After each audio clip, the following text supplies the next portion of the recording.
Maayong adlaw mga kapatid, liway abas ni para sa News 5 Bisaya.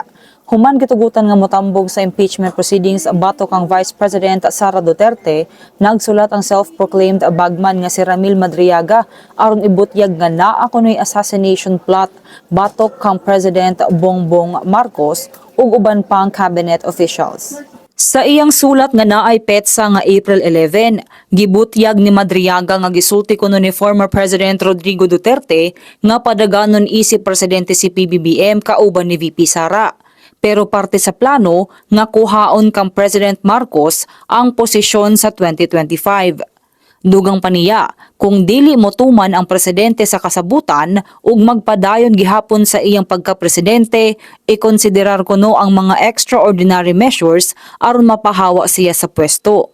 Mao daw ning impeachment, assassination by poisoning o gamiton ang people power. Pero wala pa statement ang presidente, ang palasyo ug si VP Sara bahin ani. Gitakda nga moatubang si Madriaga sa hearing sa House Committee on Justice alang sa impeachment proceedings batok kang VP Sara sa Martes, April 14. Mao sa lamang kaniadtong balita, magpadayon na sa pagbantay sa social media pages sa News 5 para sa mga balita ug update. Amping tangtanan.